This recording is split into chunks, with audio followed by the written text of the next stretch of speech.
What's going on, everyone? This is Tristan. It's my first ever tutorial, so I have no idea what I'm doing, but I want to show how to make those night lapse with trails that you just saw.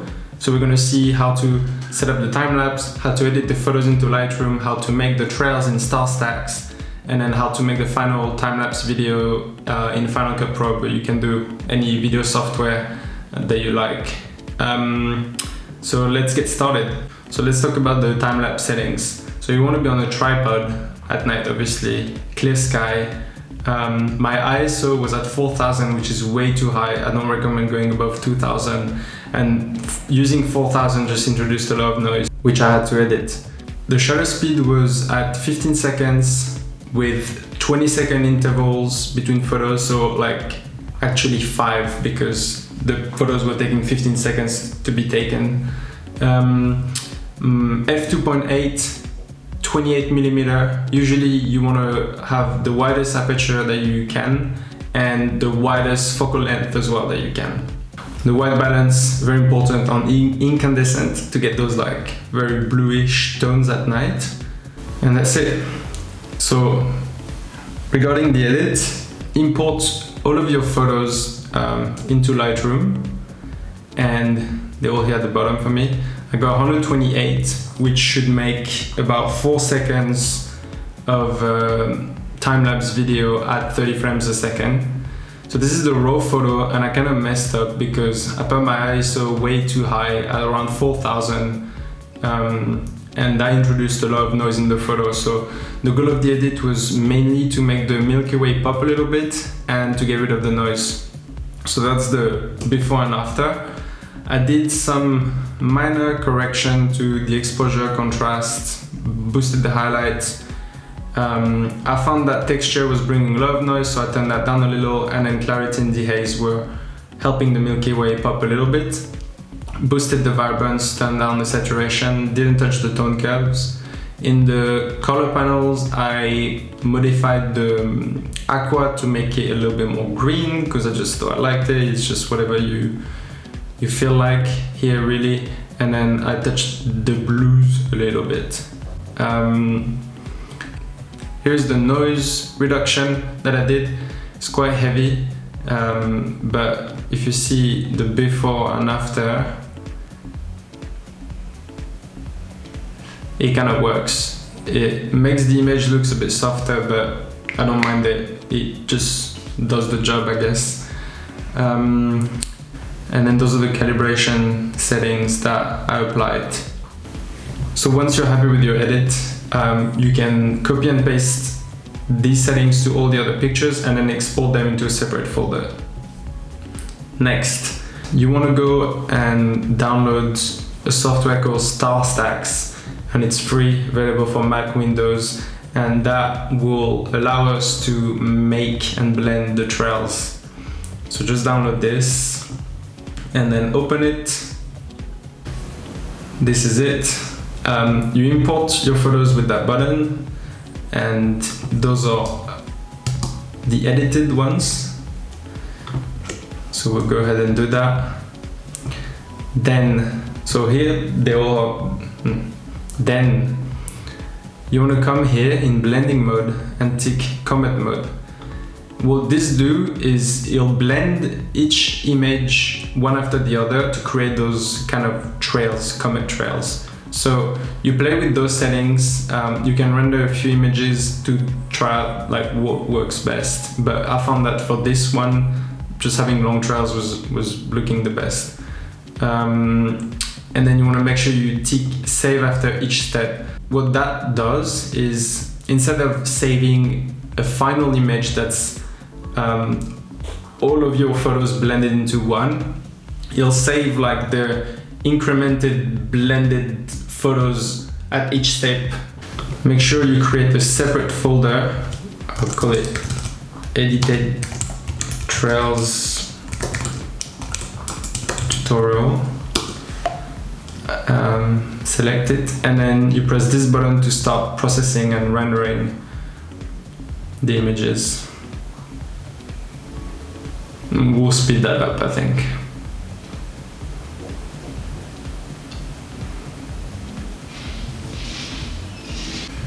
And here are the edited trails photos, so it comes out pretty cool, I think. Now we're going to go ahead and open Final Cut Pro to make the final time lapse. Okay, so here we're going to create a new library, and we'll call it Trails Tutorial. So now we're going to import the medias, but I think the easiest way to do it, I find, is to just click import, and instead of searching in here, you can just drag everything in here, and then you'll just go to that root folder and do it for you, basically. I usually leave files in place, but you can copy to library if that's what you prefer. No need to create proxy or optimize media in my case. So we have all our photos here. We'll create a new project with Command N. Go ahead and name that. And then here you can pick whatever dimension format that you like. But let's say you're doing it for social media, so we'll make it vertical, and then 1080 by 1920 at 30 frames a second is better for Instagram. Make sure also your color space is set to Rec 709. Okay, we're gonna go ahead and select all the pictures, Command A, and drag them onto the timeline. Now we're gonna do, because they are set by default to 10 seconds, we're gonna right click to change duration and just press 1. And you see here it's gonna change the duration of every single photo to 0.01 seconds. Hit enter, and now you see it takes a lot less space.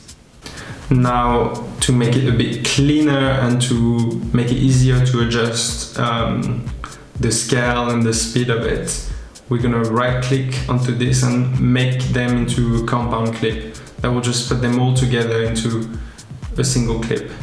Here you have the option to modify the speed by pressing Command R and drag to slow it down or to speed it up left or right. But I think we'll just keep it at that speed, and it just looks good like that.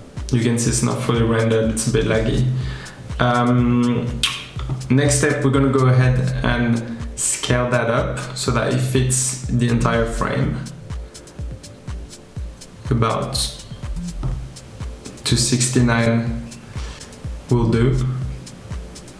And make the van, I guess, in the middle of the frame. What we can do as well, actually, is keyframe the X position so that the shot looks a little bit more dynamic. So we can start here, press keyframe, and then on our last frame, which is this one, we'll change the X position and we'll make it, let's say, here. Now, by default, Final Cut Pro kind of smooths those keyframes, which looks weird in my opinion, but can be useful sometimes. So right now we want to remove them, and to do that we'll press Ctrl V to show the video animation settings, and then here we can see both keyframes, which you can play with, by the way. In order to modify them, we'll go in position because we modified the X-axis position, and we'll change the keyframe from smooth to linear, and that will keep the speed constant across the entire clip, and then we'll let that render. So there you have it, fully rendered with a bit of motion.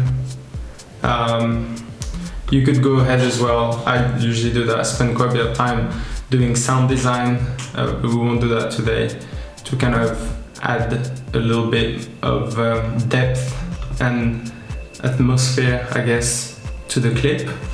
And yeah, I think that's it. You can come up with like really cool stuff. I just literally found out about this technique. I thought I'd like share it in one main tutorial. And if there's things that you would have done differently, like let me know as well. I'd love to improve this workflow, but I think it's pretty cool, and I thought I'd share it. Until next time, peace.